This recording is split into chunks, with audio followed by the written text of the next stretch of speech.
فاتحہ. اعوذ باللہ من الشیطان الرجیم. ایاک نعبد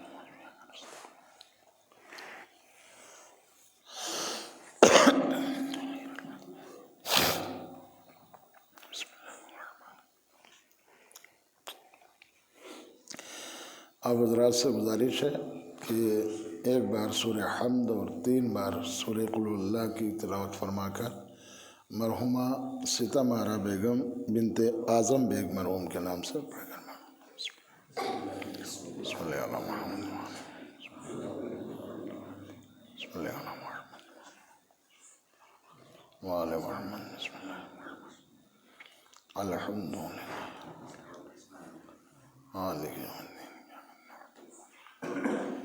صراط المستقیم. بسم اللہ الرحمن صمد لم یلد ولم بسم اللہ الرحمن صلی اللہ علیہ. اعوذ باللہ من الشیطان اللعین الرجیم. بسم اللہ الرحمن الرحیم. الحمد للہ رب العالمین والصلاة والسلام علی اشرف الانبیاء والمرسلین وخاتم النبیین وطہا ویاسین ومولانا ابی القاسم محمد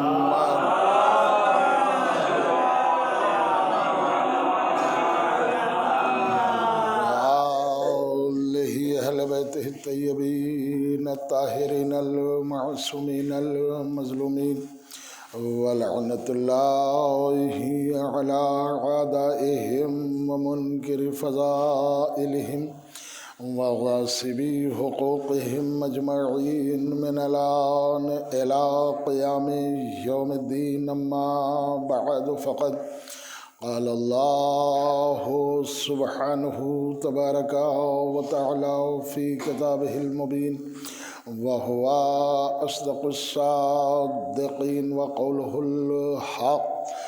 بسم الله الرحمن الرحيم. فمن يعمل مثقال ذرة خيرا يره ومن يعمل مثقال ذرة شرا يره. صلوات من محمد.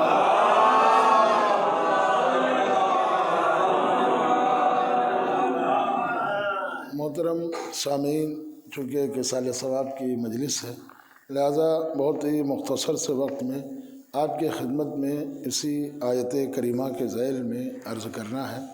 قرآن مجید اللہ کا کلام ہے اور اس کلام الہی کی خوبی جو ہمارے ہاں معصومین علیہ السلام نے بیان کی ہے وہ یہ کہ پیغمبر نے فرمایا کہ جس گھر میں قرآن رکھا ہو اور اس گھر میں قرآن کی اگر تلاوت نہ کی جائے تو اس گھر میں جنات اور شیاطین ڈیرا جما لیتے ہیں.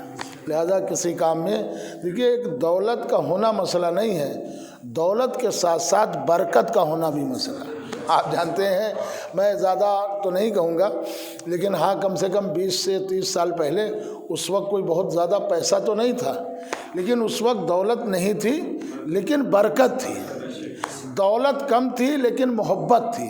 ملاحظہ کریں جتنا انسان کے پاس آج کے دور میں دولت آتی جا رہی ہے محبت کم ہوتی جا رہی ہے. اچھا اب آپ دیکھیے یہ ہمارے ہاں معصومین علیہ السلام نے جو بیان کیا، مولا علی خاص طور سے نہج البلاغہ پڑھیے، ایک ہی بات کو آج صلوات پڑھیں محمد، ایک ہی بات کو الگ الگ 4 سبجیکٹ میں بیان کیا. بات ایک ہی ہے اور وہ ہے کہ اسلام میں قرآن میں ایک ہے دین حقوق، دین کے حق کیا ہے. تو اس میں آپ قرآن پڑھیں گے تو ہر جگہ آیت میں سب سے پہلے اللہ نے کہا ہے کہ میری عبادت کرو اور ماں باپ کی اطاعت کرو. اب یہ ماں باپ تو ہو گئے اپنی جگہ لیکن اس کے فوراً بعد آتا ہے کہ اپنے قرابت داروں رشتہ داروں کے ساتھ نیکی کرو. اب یہ کیوں کہا؟ یہ پہلے نہیں کہا کہ غیر کے ساتھ نیکی کرو، قرآن یہ کہہ رہا ہے اپنے قرابت داروں، اپنے رشتہ داروں کے ساتھ نیکی کرو۔ تو کسی نے پوچھا پیغمبر سے، یا رسول اللہ یہ رشتہ دار کے ساتھ مدد کے لیے، نیکی کے لیے، کہ اگر کسی کے خاندان میں کوئی رشتہ دار غریب ہے اور آپ نے اس کی چپکے سے مدد کر دی، ٹھیک ہے، اسی میں ایک سیٹ بھی بیٹھا ہوا ہے تو مدد ہو گئی اس کی۔ اب یہ کوئی خاندان کا آدمی ہے، پتہ بھی نہیں چلے گا، لیکن جب دوسرا اس کی مدد کرے گا تو کہے گا ارے ان کے وہ رشتہ دار تو بہت پیالدار ہیں، وہ والے رشتہ دار ان کو تو اللہ نے اچھا پیسہ دیا، کیا وہ آپ کی مدد نہیں کرتے؟ تو اس میں راز کھلے گا۔ لہٰذا اسلام یہ کہہ رہا ہے کہ اگر تمہارا رشتہ دار ہے تو سب سے پہلے تم اس کی مدد کرو۔ اب آ جائیے، کسی نے کہا مولا ہمارے پاس کچھ ہے ہی نہیں، ہم کیا مدد کریں؟ کہا اگر کچھ نہیں ہے تو ایک سلام کے ذریعے سے رشتہ باقی رکھو۔ ایک کچھ نہیں ہے اگر تو سلام، یعنی رشتے کو منقطع نہ کرو۔ ملنا تو ہے، 10 سال بعد ملیں گے، 15 سال بعد ملیں گے، لیکن رشتے کو منقطع نہ کرو۔ مولا علی نے ارشاد فرمایا کہ جو قبر ہے اور قبر کا فشار قبر، یہ ہر ایک کے لیے، عالم ہو، جاہل ہو، سخی ہو، بخیل ہو، شہری ہو، دیہاتی ہو، ہر ایک کے لیے۔ اور فشار قبر سب سے اہم ہے۔ پناہ مانگی ہے لوگوں نے، پروردگار فشار قبر سے بچائے، لیکن اس کے لیے بھی مولا علی نے فرمایا چند لوگوں کو پہ فشار قبر نہیں ہوتا۔ کہا مولا کون؟ کہا ایک وہ جو شب جمعہ مر جائے، صلوات پڑھے محمد، ایک وہ جو شب جمعہ مر جائے اور اس کو جمعے میں کے دن دفن کر دیا جائے، یہ دن اتنا اہم ہے کہ اب اس پہ فشار قبر نہیں ہوگا۔ دوسرے معصوم نے فرمایا کہ اس پر بھی فشار قبر نہیں ہو سکتا جو اپنے رشتہ داروں کے ساتھ نیکی کرتا رہتا ہے۔ فشار قبر سب کے لیے ہے، ہم ہو آپ ہو، ہر ایک کے لیے، اور جیسا عمل ہوگا ویسے ہی فشار قبر ہوگا۔ اچھا دیکھیے، قرآن کریم میں مولا علی نے جو کچھ بیان کیا وہ اپنی جگہ، لیکن قرآن نے یہ رشتہ دار بار بار آیتیں آئی ہیں، مختلف طریقوں سے آیتیں آئی ہیں کہ دیکھو رشتہ داروں کے ساتھ حسن سلوک کرو، اپنے عزیزوں کے ساتھ حسن سلوک کرو۔ اچھا دیکھیے، قرآن وہ کون ایسا پہلو ہے جس کو بتایا نہیں قرآن نے؟ اور ہمارے ہاں رسول اللہ نے کون ایسا اہم رکن ہے جس کے بارے میں بتایا نہیں؟ پیغمبر نے فرمایا کہ تمہارا پڑوسی چاہے ہندو ہو، چاہے یہودی ہو، چاہے مجوسی ہو، چاہے عیسائی ہو، اور چاہے مسلمان ہو، پڑوسی کا بہت خیال رکھنا۔ اس لیے میدان محشر میں پڑوسی کے جس نے خیال کیا، عزت کی، اس کو بہترین درجات سے نوازا جائے۔ اچھا، کچھ پیشن گوئیاں ہیں جو آج پوری ہو رہی ہیں، جیسے نبی نے فرمایا کہ سب سے زیادہ آرام میں جنت میں کون لوگ رہیں گے؟ حشر میں پیر جھلس رہے ہوں گے، انسان گردن تک پسینے میں ہوگا، یہ پسینے کا عالم، شرمندگی کا پسینہ، گناہوں کا پسینہ، ندامت کا پسینہ۔ ایسے عالم میں 3 لوگوں کے لیے اللہ ایسا بلند ٹیلا کر دے گا کہ اس پہ آرام سے کھڑے ہوں گے، اور طوبہ درخت ان پر سایہ فگن ہوگا۔ یا رسول اللہ یہ کون ہوں گے؟ کہا ان میں ایک تو وہ ہوگا جو اللہ کی رضا کے لیے اذان کہتا ہوگا، لیکن نبی نے فرمایا آخری زمانے میں اذان دینے والوں کو لوگ اتنا پست کر دیں گے، اتنا پست، اذان نہیں، اذان دینے والوں کو اتنا پست کر دیا جائے۔ اچھا وہ اذان دیتے ہیں، اچھا وہ فلاں جگہ مؤذن ہیں۔ دیکھیے معصوم نے فرمایا، پیغمبر نے، کہ جو اللہ اور رسول کے ذکر سے دور رہتا ہے اس کی ویلو، اس کی عزت اس کے ذہن میں ہوگی زیادہ، لیکن مؤذن کی عزت اس کے ذہن میں نہیں ہوگی۔ مثال میں دے دوں، اگر کہیں پتہ چل جائے آپ کو کہ صاحب بامبے سے ایک مؤذن صاحب آئے ہیں، تو ہمیں نہیں معلوم کتنے لوگ اس سے ملنے جائیں گے سیتاپور، لیکن اگر یہ پتہ چل جائے کہ بمبئی سے فلمی دنیا والا ایک آدمی آیا ہے، اب آپ اندازہ ایک صلوات پڑھیں محمد آل محمد۔ یہ ایک اہم چیز ہے، اسلام نے ان چیزوں کو بہت خیال کیا۔ دیکھیے اذان کے لیے معصوم نے فرمایا ہے کہ اذان کا خیال رکھا کرو، اور اذان جب ہو تو ان کے الفاظ دہرایا کرو۔ دہرایا کا مطلب کیا ہے؟ اب اس کے ریزن کئی ایک بتائے ہیں۔ کہ ایک تو یہ ہے کہ مؤذن کو طاقت ملے گی کہ اتنے لوگ ہمارے ساتھ ہیں۔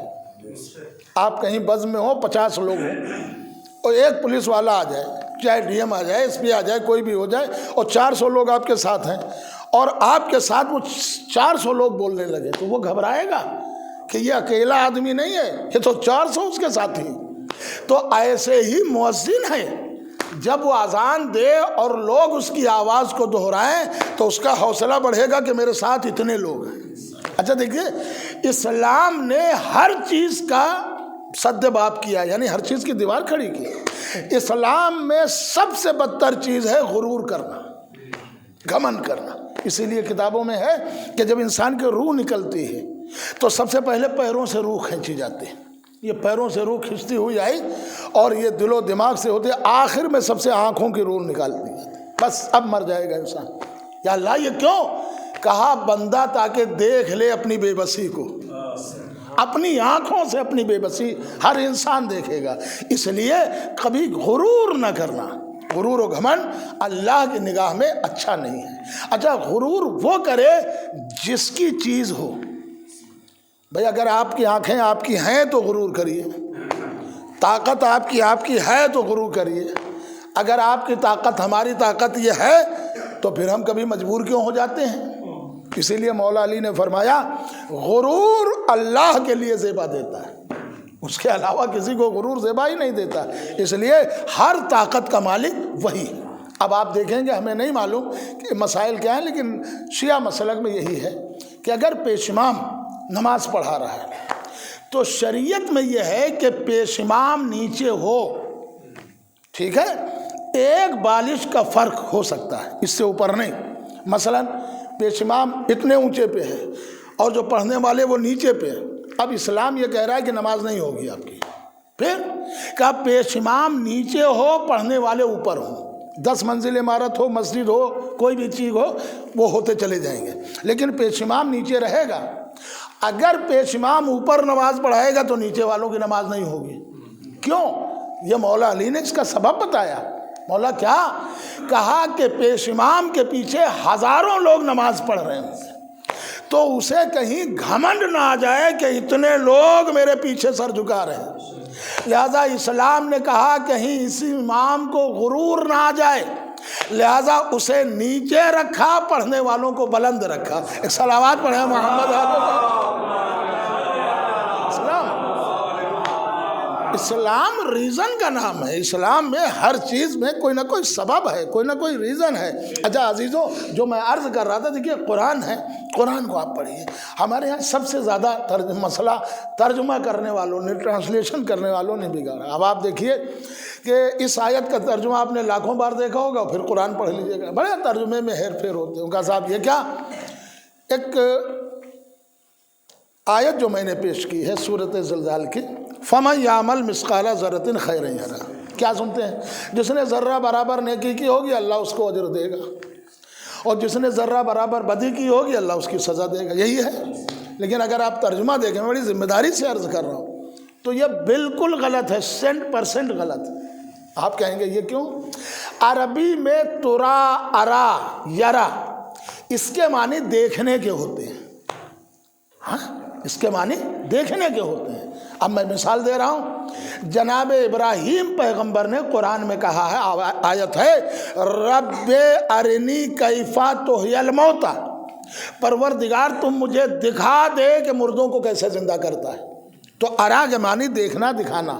یا مولا علی نے نہج البلاغہ خطبہ نمبر 3 میں کہا، ارا تراسی نہبا، ارا میری میراث لٹ رہی تھی، میں دیکھ رہا تھا، ٹھیک ہے۔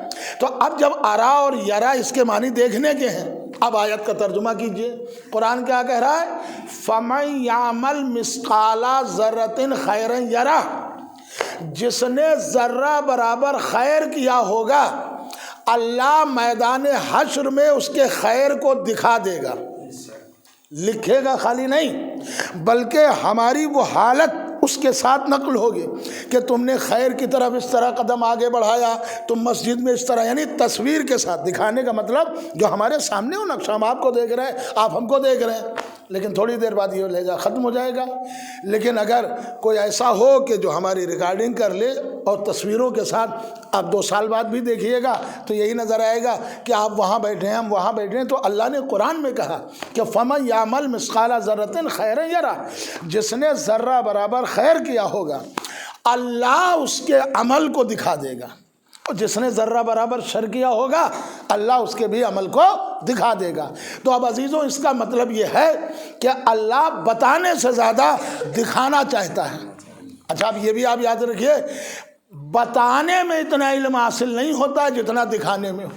آپ کہیں گے دلیل میں دے دوں، اگر دکھانا ضروری نہ ہوتا تو بچے کو کہہ دیا جاتا بیٹھو وہاں، الف سے اللہ، بے سے بالٹی ہو، پے سے پنکھا، نہیں، کتاب میں اس کو دکھانا بھی ہے کہ یہ دیکھو بالٹی ہے، یہ دیکھو یہ ہے، یہ تصویر یہ صرف اس لیے دکھائی جاتی ہے تاکہ بچے کے ذہن میں وہ چیز بیٹھ جائے، تاکہ بچے کے ذہن میں وہ حرف آ جائے۔ اب توجہ دیں تو میں آپ کی خدمت میں عرض کروں کہ شاید اسی لیے، دیکھیے میں اپنی کتاب نہیں، اب آپ کتابیں دیکھیے، علامہ جلال الدین سیوطی عالم اہل سنت اپنی کتاب تاریخ الخلفاء میں یہ تحریر فرماتے ہیں کہ پیغمبر نے ارشاد فرمایا کہ یا علی جو تمہارا دشمن ہے، یا علی جو تمہارا دشمن ہے وہی منافق بھی ہے وہی کافر بھی ہے۔ ارے کیا سن رہے ہیں، مجھے نہیں معلوم بھائی؟ دیکھیے اب پھر آ جائیے تو ایک جملہ اور عرض کر دوں، اللہ نے کہا ہے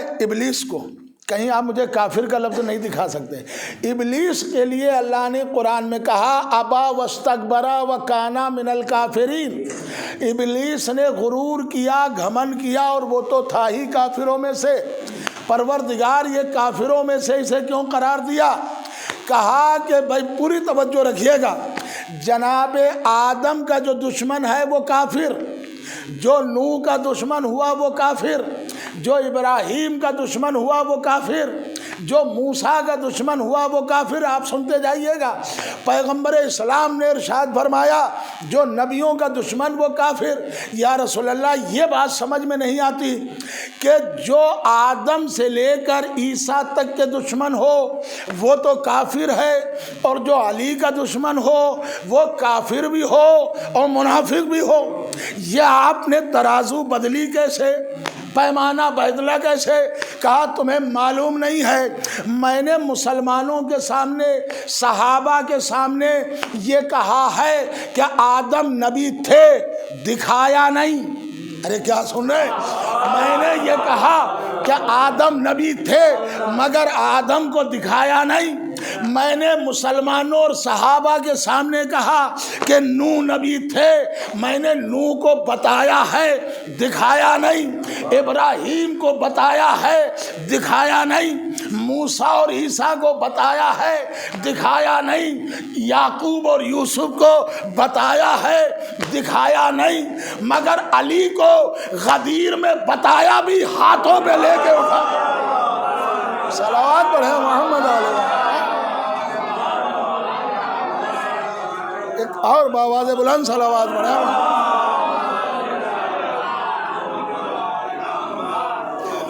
دیکھیے اب آپ دیکھیں، اچھا بہت سی چیزیں صاحبان علم و فہم کا مجمع ہے، اور میں زیادہ عرض بھی نہیں کروں گا کہ سال ثواب کی مجلس ہے۔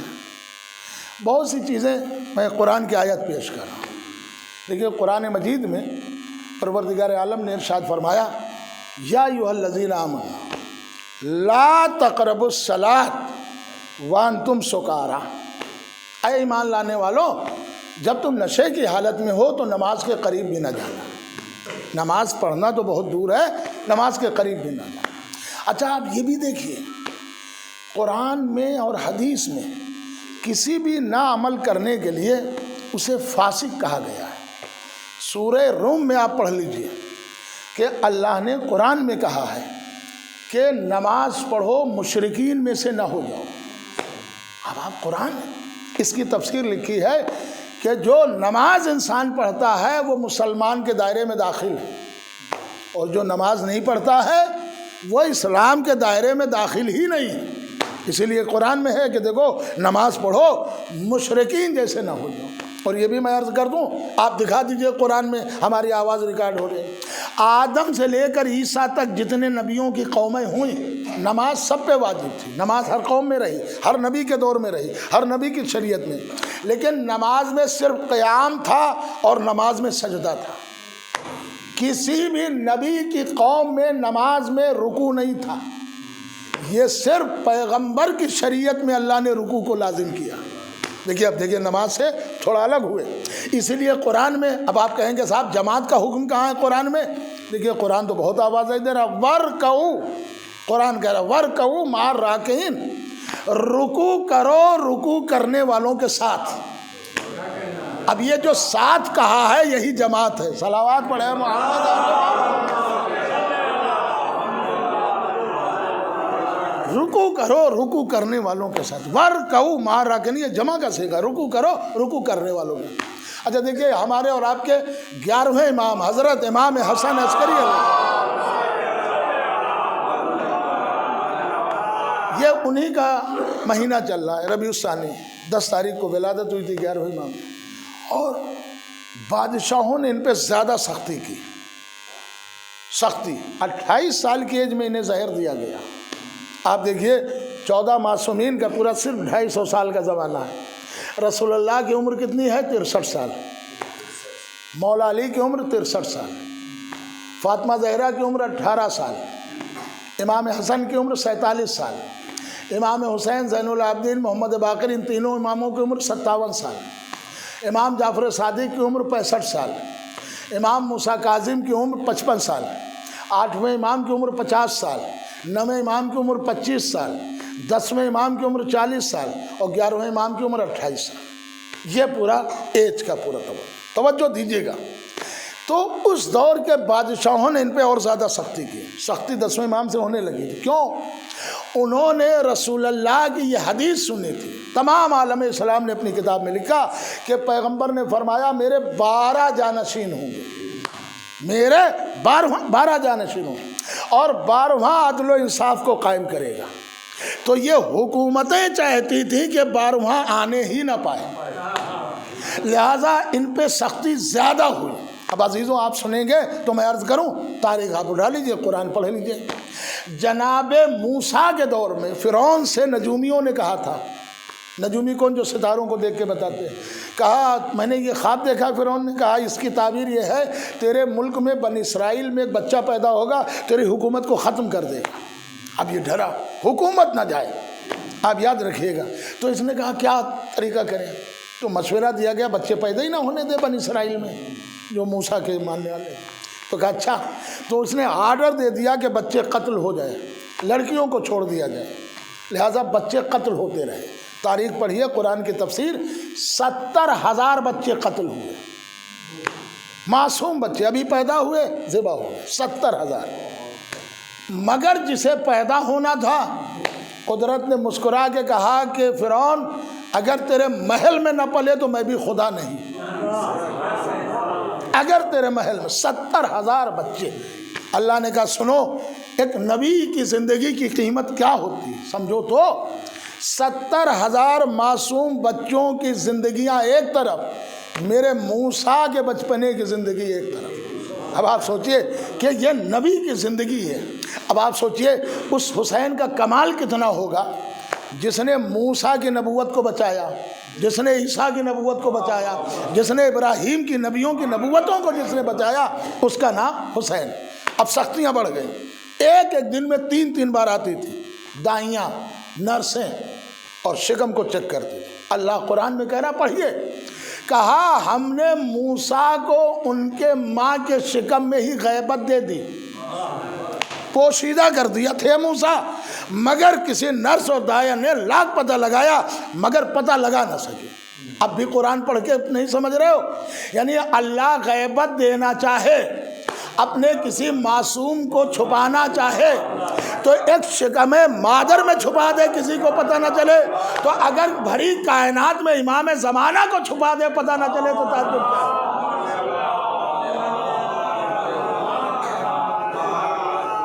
اب قرآن پڑھیے گا آپ ہول جائیں گے۔ قرآن کہہ رہا ہے کہ جیسے ہی جناب موسیٰ کی ولادت، ماں رونے لگی، اللہ نے کہا موسیٰ کی ماں رو نہیں، تمہارے رونے سے نبی کی زندگی خطرے میں۔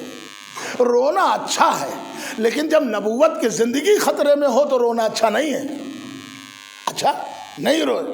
اب قرآن کہہ رہا ہے وَأَوْحَيْنَا إِلَىٰ أُمِّ مُوسَىٰ، قرآن میں ہے ہم نے موسیٰ کی ماں پر وحی کی۔ اب میں آپ سے پوچھ رہا ہوں ایک طرف تو ہمارے یہاں حدیثوں میں ہے کہ وہی صرف نبیوں تک ہوگی، نبیوں کے بعد وہی کا سلسلہ بند، آدم پہ وہی آئے گی، نوح پہ وہی آئے گی، ابراہیم پہ وہی آئے گی، یعنی جبریل آدم سے لے کر محمد تک آئیں گے، اس کے بعد نبیوں کے علاوہ کسی پہ وہی نہیں آ سکتی۔ تو پھر یہ قرآن کیوں کہہ رہا ہے؟ قرآن کی بات ہے، وَأَوْحَيْنَا إِلَىٰ أُمِّ مُوسَىٰ، ہم نے موسیٰ کی ماں پر وحی کی۔ تو اب میں آپ سے پوچھ رہا ہوں کہ موسیٰ کی ماں پہ وحی آ سکتی ہے تو کیا علی کی ماں پہ وحی نہیں آ سکتی؟ ارے بھائی، جس نے موسیٰ کی ماں کو وحی کی کہ اس بچے کو صندوق میں کر کے دریا میں ڈال دو، اسی اللہ نے مادر علی کو وحی کی کہ بی بی میرے گھر میں آ جاؤ۔ اب پھر میں لفظوں کو بدل کر کہہ دوں، ارے سانپ سے ڈر جانے والے کی ماں پہ وحی آ سکتی ہے، اصغر کے ٹکڑے کرنے والے کی ماں پہ وحی نہیں آ سکتی؟ صلوات پڑھے محمد علیہ وسلم۔ وہی تو وہی ہے۔ اچھا یہ بھی آپ دیکھیے کہ دنیا میں یہ عجیب نظام ہے کہ جناب موسیٰ جب ابھی پیدا ہوئے، رق الباب، فوجی آ گئے، دروازہ نہ کھلے تو توڑ دے۔ اب یہ کہنے لگے یا اللہ میں کیا کروں؟ ادھر مادر موسیٰ دروازہ کھولنے گئی، جو ان کے گھر میں کام کرتی تھی نوکرانی، اسے کیا معلوم تھا؟ مادر موسیٰ نے اپنے بچے کو تنور میں ڈال دیا تھا، اور اسے معلوم نہیں تھا، اس نے تنور میں آگ روشن کر دی اور آگ ول پورے گھر کی تلاشی لی، اور جناب موسیٰ تنور میں۔ اب آپ سوچیے، آگ جل رہی، نہ بچہ رویا نہ بچہ گڑ گڑایا، اتنے گہرے غار میں، تنور میں، موسیٰ تم روئے کیوں نہیں؟ کہا اگر میں روؤں گا تو میری جان خطرے میں۔ بھائی پوری توجہ رکھیے گا۔ اچھا اب جب آگ جلی اور ظاہر سی بات تلاشی لی، چلے گئے، جناب موسیٰ کی ماں نے کہا ارے تم نے یہ کیا کیا؟ میرا بچہ تھا اس میں۔ اور اب جیسے ہی آگ کو ہٹایا تو کیا دیکھا کہ آگ انگارے ہیں اور چھوٹی چھوٹی چنگاریاں کلی بن چکی ہیں، اور خلیل کلیم خدا اسی سے کھیل رہے ہیں۔ گویا آگ میں گرمی نہیں ہے، قدرت چاہے تو آگ کو ٹھنڈا بنا دے۔ پوری توجہ رکھیے گا، آگ میں کوئی گرمی نہیں ہے، قدرت چاہے ایک نبی کو بچانے کے لیے اگر قدرت آگ کو ٹھنڈا کر سکتی ہے، بس عزیزوں سنیں گے چاہے جیسے سنیے۔ دیکھیے دونوں چیزیں تھیں، ایک نور تھا جو جناب موسیٰ تھے، ایک نار تھی، نار آگ کو کہتے ہیں۔ نور اور نار کو ایک میں ملا دیا گیا، لیکن جب بھی نکالا گیا تو نوری نوری بنا، ناری ناری بنا۔ صلوات پڑھے محمد علیہ محمد۔ اچھا دنیا کے سب سے، بس میں اپنی منزل پر آ گیا، دیکھیے یہ ہے ماں، دنیا کے سب سے بہترین عورتیں، پیغمبر نے فرمایا، چاہے صحیح مسلم پڑھ لیجئے، چاہے صحیح بخاری پڑھ لیجئے، چاہے ترمذی پڑھ لیجئے، چاہے ابن ماجہ پڑھ لیجئے، جس میں بھی آپ دیکھیے گا نبی نے فرمایا عالمین کی 4 عورتیں سردار ہیں۔ ایک کون ہے؟ سب سے پہلے جناب آسیہ، اور دوسری جناب مریم، تیسری جناب خدیجہ، چوتھی جناب فاطمہ زہرا صلوات اللہ علیہ۔ کسی بھی مسلمان کتاب میں دیکھ لیجیے، سب نے یہی لکھا یہ 4 عورتیں جو ہیں یہ عالمین کی سردار ہیں، پورے عالمین۔ مردوں میں ہزاروں سردار ہیں، بھائی جتنے نبی ہیں سب سردار رہے، جتنے امام ہیں سب سردار، عورتوں میں صرف 4 عورتیں۔ ایک جناب آسیہ۔ اب آپ سوچئے یہ کوئی فیمس گھرانے کے نہیں تھے، یعنی ان کے باپ بھی کوئی بہت اعلیٰ پیمانے میں نہیں تھے کہ پورا نام ہو۔ اور شوہر کون ہے؟ فرعون، شوہر تو فرعون ہے، اور ان کا نام عورتوں میں سرداری میں آتا ہے ایمان کے اعتبار سے۔ تو باپ بھی کوئی اتنے نہیں تھے کہ جتنا نام ہو کہ فلاں کی بیٹی، اور شوہر بھی بہت وہ نہیں تھا نام والا، تھا تو کافر تھا۔ جناب آسیہ کا کردار اللہ نے بلند کیا۔ آپ ملاحظہ کریں کہ شوہر چاہے جیسا ہو، لیکن جو عورت نیک عمل کرے گی ہم اس کی جزا دیں گے۔ یہ نہیں ہے کہ شوہر خراب ہے تو ہم اس کی جزا کاٹ لیں۔ تو اس کا مطلب قرآن یہی بتانا چاہتا ہے۔ اور دوسرا کردار دیکھ لیجئے، جناب نوح کتنے اچھے نبی ہیں، مگر قرآن نے کہا سورہ تحریم میں زوجہ اچھی نہیں تھی۔ اچھا یہ بھی اب عجیب بات ہی کہ جو اچھے ہوتے ہیں ان کو بیوی اچھی نہیں ملتی، اور جو شوہر کافر ہوتے ہیں ان کی بیویاں بہت اچھی ہوتی ہیں۔ اب آپ متوجہ ہیں؟ تو عزیزو اب آپ سوچئے کہ قرآن ہے، اللہ نے کہا کہ نوح کی نیکی نوح کی زوجہ نہیں پائے گی، اور ادھر آسیہ کی نیکی اس کا شوہر فرعون نہیں پائے گا۔ اس کا مطلب چاہے جو عورت کسی بھی معصوم نبی کے پاس رہے، اگر نیچر میں اچھی نہیں ہے تو بخشش بھی نہیں ہے۔ ابھی آپ چاہے جیسے سنیے، یہ آپ کا اختیار، صلوات پڑھیں محمد بس عزیزو جناب آسیہ کا جملہ سن لیجئے، میں نے بات تمام کر دی۔ ایک مرحومہ کے سال ثواب کی مجلس ہے، جناب آسیہ کا کمال کیا تھا؟ کہ صاحب جناب آسیہ نے وہ کمال کیا کہ اتنی مدت میں کہ فرعون جتنا سخت تھا اتنا ہی زیادہ یہ مہربان ہو گئے موسیٰ کو بچانے میں۔ کیا ہوا کہ یہ بچہ میری آنکھوں کی ٹھنڈک ہے۔ اب دیکھیے حفاظت ہو رہی۔ قرآن پڑھ لیجئے، ہم آپ سے نہیں کہیں گے، قرآن پڑھ لیجئے۔ قرآن میں اللہ نے کہا ہے کہ جب موسیٰ چلے گئے فرعون کے دربار میں تو عورتوں کو بلایا گیا کہ دودھ پلا دے، بچہ بھوکا ہے، رو رہا ہے۔ اب کسی کا دودھ نہیں پیا۔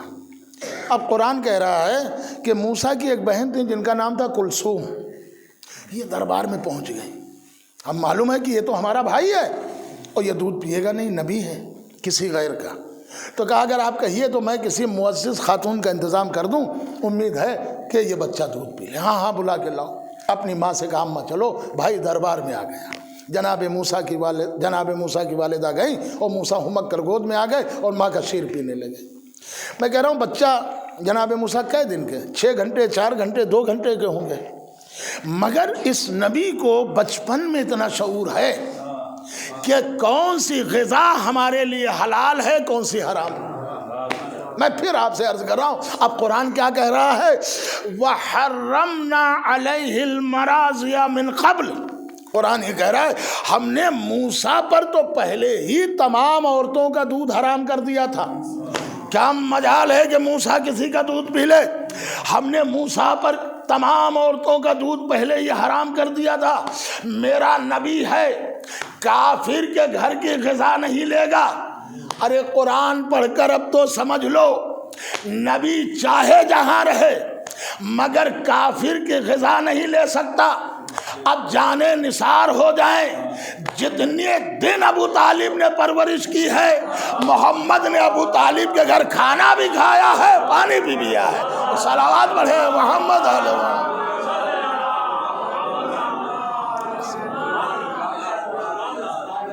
ابھی قرآن کہہ رہا ہے، قرآن وَحَرَّمْنَا عَلَيْهِ الْمَرَاضِيَ مِنْ قَبْلِ، ہم نے موسیٰ پر عورتوں کا، تمام عورتوں کا دودھ پہلے ہی حرام کر دیا۔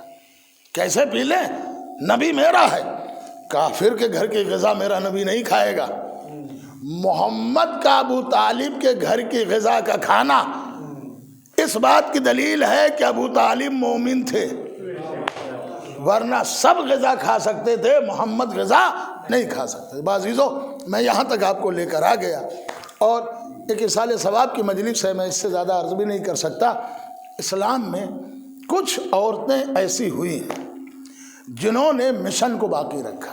یہی ایک حدیث میں کتاب میں جملہ ہے کہ اگر عورت اچھی ہے تو جہنم نما گھر کو جنت بنا دے گی، اور اگر عورت اچھی نہیں ہے تو جنت نما گھر کو جہنم بنا دے گی۔ آپ سوچئے، اسی لیے اسلام نے بھی کہا ہے کہ مرد باہر، ظاہر سی بات ہے رزق حاصل کرنے کے لیے بڑی جد و جہد رہتی، وہ چاہتا ہے کہ گھر میں پہنچے تو سکون۔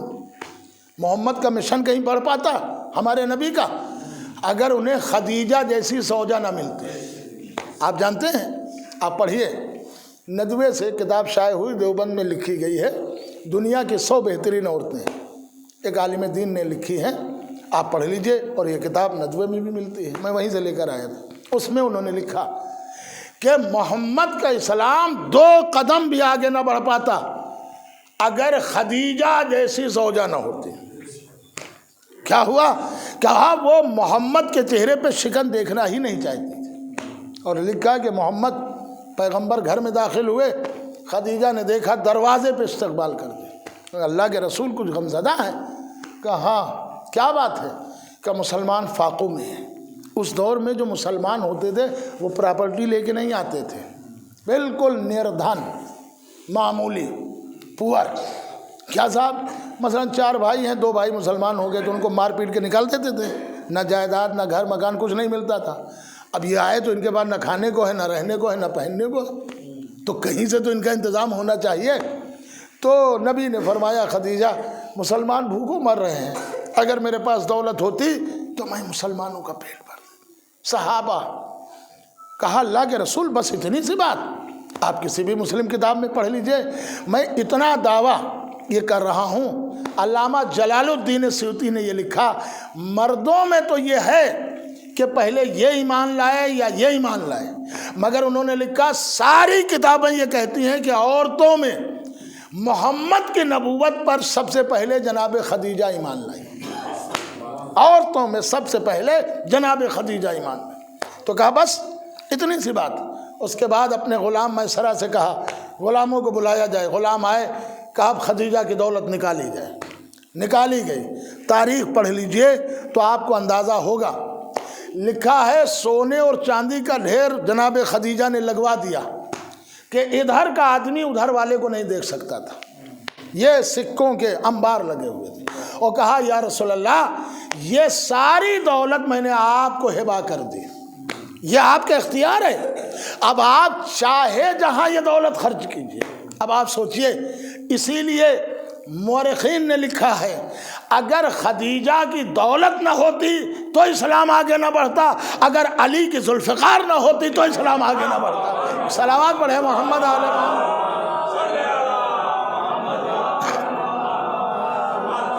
آج ہمارے جس جگہ نکل جاتے ہیں 10 20 50 شہر میں جائیں، لکھنؤ میں تو سینکڑوں لوگ دوست ہیں، لیکن بات تو یہ ہے کہ جو ہمارے 20 سال 25 سال پہلے کے دوست تھے وہ آج لائق اعتبار سمجھے، انہوں نے اس وقت مجھے سمجھا۔ میں مثال دے رہا ہوں۔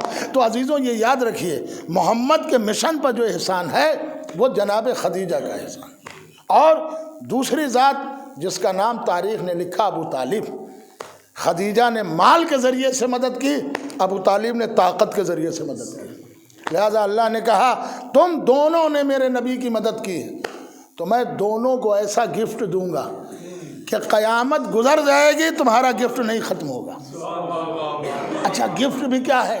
میں نے کتاب میں پڑھا ہے کہ قرآن پڑھیے وَمِنَ النَّاسِ مَن يَشْرِي نَفْسَهُ ابْتِغَاءَ مَرْضَاتِ اللَّهِ وَاللَّهُ رَءُوفٌ بِالْعِبَادِ، جو اللہ کی مرضی کے لیے سو گئے، نفس کو بیچ دیا۔ ہر قرآن کی تفسیر یہی کہہ رہی کہ نفس علی نے بیچا، مرضی اللہ نے دی۔ ٹھیک ہے، میں پوچھ رہا ہوں مرضی ہی کیوں دی؟ مانگا تو نہیں تھا علی نے۔ میں نے کتاب میں پڑھا کہ آصف الدولہ نوابین اودھ کے دور میں لوگ سینری بنا کے لاتے تھے، کوئی آرٹ، کوئی بہت اچھی چیز، گملہ وغیرہ وغیرہ، اور وہ دیکھ لیتے تھے کہ یہ آصف الدولہ کو پسند آ گئے، نواب صاحب کو، تو پوچھتے تھے اس کی قیمت کیا ہے؟ تو اس دور میں اس کی قیمت 50 پیسے، اشرفی چلتی تھی، سونے چاندی کے سکے، تو قیمت نہیں بتاتے تھے۔ ارے سرکار کیسی بات کر رہے ہیں آپ سے، میں قیمت نہ قیمت آپ بتائیے۔ کہ سرکار میں قیمت نہیں بتا سکتا، جو آپ کی مرضی ہو۔ وہ حکم دیتے تھے اس کو 100 اشرفیاں دے دی جائے، قیمت ہے 50 پیسے، اشرفی مل رہی 100۔ کیوں؟ کہا میں اناڑی نہیں ہوں، مانگوں گا تو میں اپنی حیثیت پہ، وہ دیں گے تو اپنی حیثیت پہ۔ اب آپ سمجھے، علی اگر کچھ مانگتے تو اپنے اعتبار سے، اللہ جب دے گا تو وہ اپنے اعتبار سے۔ صلوات پڑھے محمد علیہ محمد۔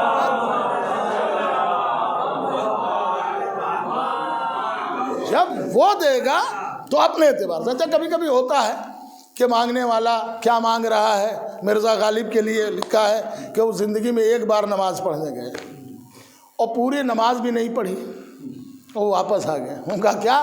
کہا یہ مسلمان ہے مرزا اسد اللہ خان غالب، بہترین شاعر گزرا، فارسی کا بہترین شاعر۔ ان کا تم کیسے مسلمان ہو؟ تمہیں ملتا ہی نہیں، نمازیں پڑھتے رہے، تو یہاں تو پوری نماز بھی نہیں پڑھی، جو مانگا تھا مل گیا، اور بیک نماز سے بھاگ گئے۔ انگریزوں کے دور میں یہ اسیر ہوئے تھے، قید ہوئے تھے، جیل گئے تھے، تو ان سے جج نے پوچھا تمہارا نام کیا ہے؟ کہا میرا نام مرزا اسد اللہ خان غالب ہے۔ ان کا صاحب آپ کون ذات کے ہیں؟ ان کا صاحب میں آدھا مسلمان ہوں آدھا مسلمان نہیں ہوں۔ آپ پڑھیے اس لیے، اب جج نے پوچھا آدھے مسلمان ہو؟ کہا صاحب آدھا مسلمان میں نہیں، اس لیے کہا آدھا مسلمان ہوں آدھا مسلمان نہیں ہوں۔ کہا یہ کیسے؟ کہا صاحب میں شراب پیتا ہوں مگر سور نہیں کھاتا۔ صلوات پڑھے محمد علیہ، ایک بآواز بلند صلوات پڑھے محمد علیہ۔ تو میں آدھا مسلمان ہوں آدھا نہیں۔ تو کبھی کبھی ہوتا ہے تو انگریز اتنا ہنسا اور کہا کہ ان کو بالکل رہا کر دیا جائے۔ تو عزیزوں بات گفٹ کی ہو رہی تھی۔ اللہ نے کہا خدیجہ تم نے اسلام پر بڑا احسان کیا اور ابو طالب تمہاری طاقت سے اسلام کو بہت فائدہ پہنچا، اب تمہیں ہم گفٹ ایسا دیں گے جو قیامت تک باقی رہے گا۔ خدیجہ نے کہا پروردگار وہ گفٹ کیا ہوگا؟ کہا وہ گفٹ فاطمہ زہرا ہو۔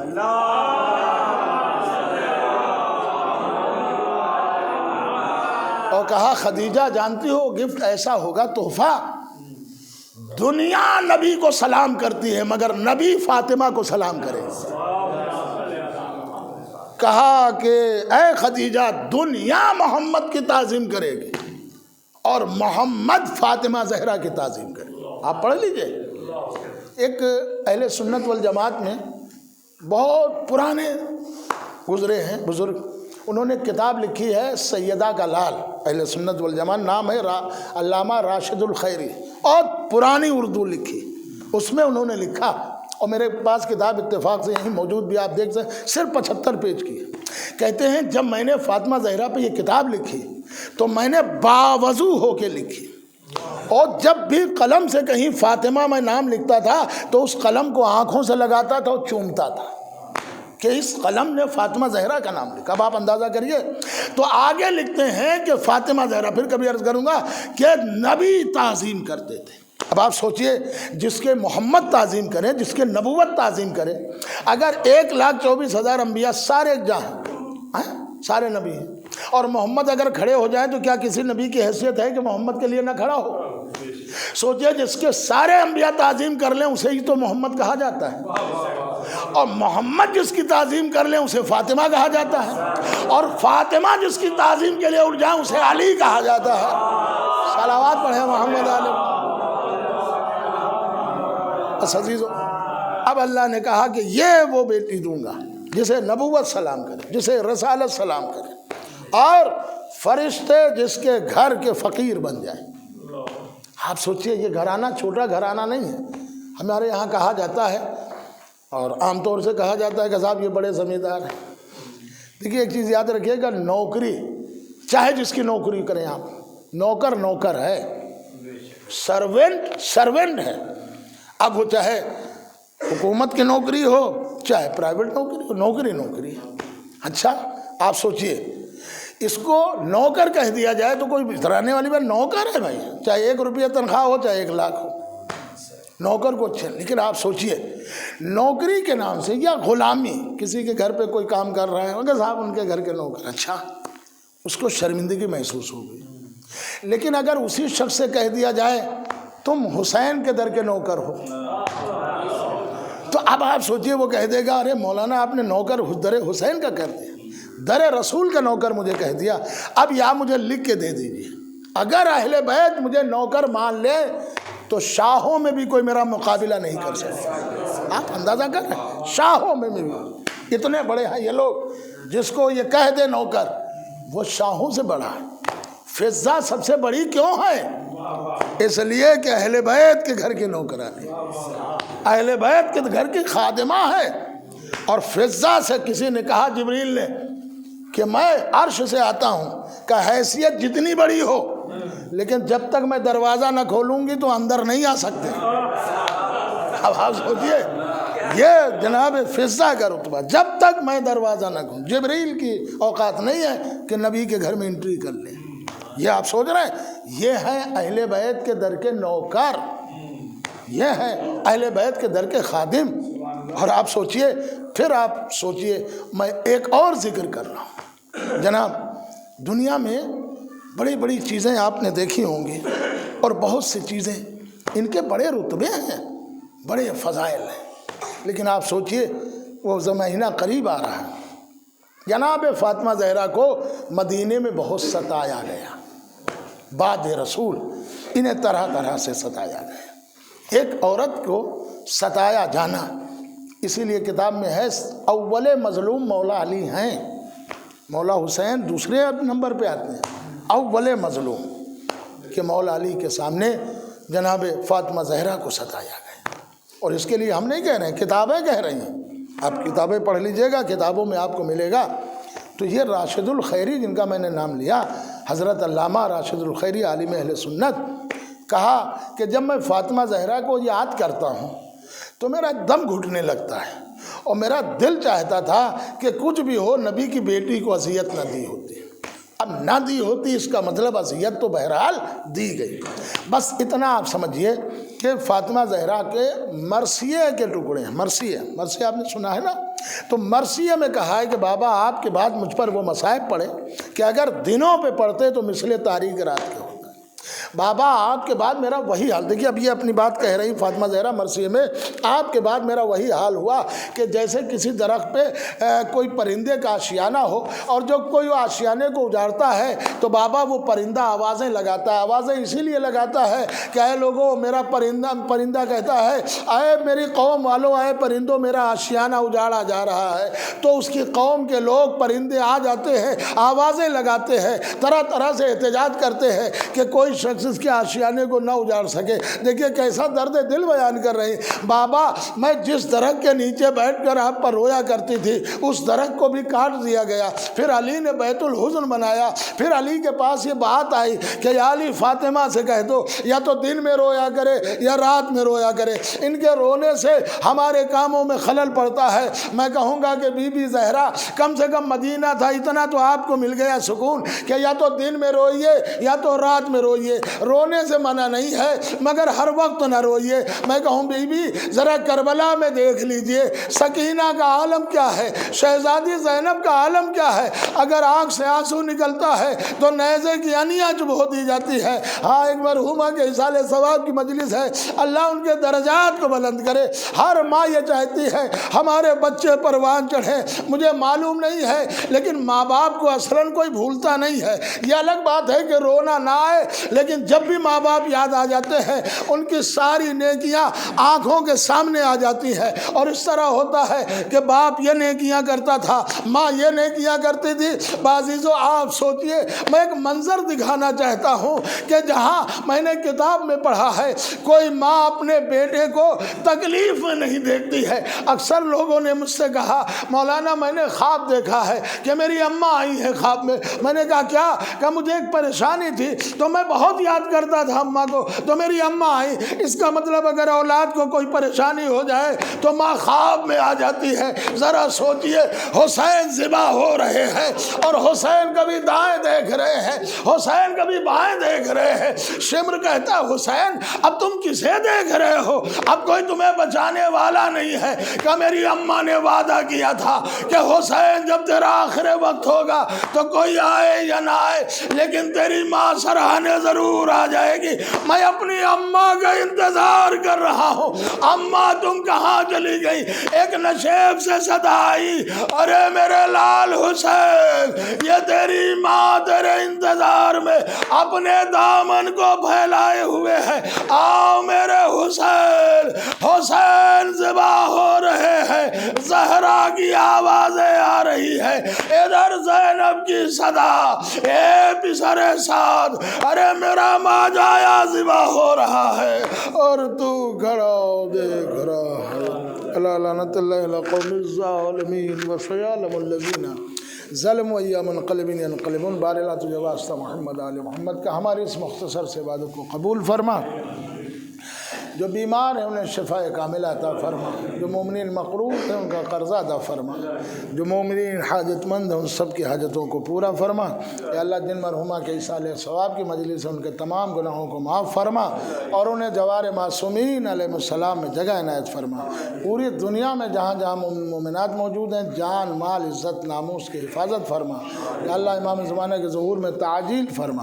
آپ حضرات سے گزارش ہے کہ ایک بار سورہ حمد اور 3 بار سورہ قل اللہ کی تلاوت فرما کر مرحومہ ستم آرا بیگم بنت اعظم بیگ کے نام سے پڑھا۔